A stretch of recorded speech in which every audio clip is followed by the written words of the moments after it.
তো রবিবার মানেই একটু ভালো মন্দ খাওয়া দাওয়া, একটু ঘুরতে বেরোনো। তো সেই জন্য আমি দিনের বেলা সেরকম কিছু আমি রান্না করিনি। তো রাতে একটুখানি ভাবলাম যে একটু ঝাল ঝাল করে একটু আলুর দম করে নিই।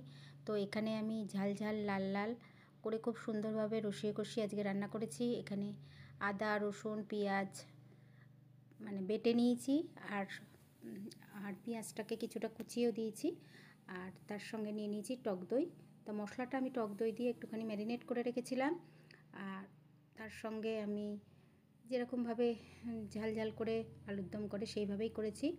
আর রেসিপিটা আমি আজকে সেইভাবে আমি দেখাতে পারলাম না, তো অন্য দিন এই আলুর দমের রেসিপিটা তোমাদের সাথে শেয়ার করব। আর তার সাথে করে নিয়েছি এখানে গরম গরম লুচি।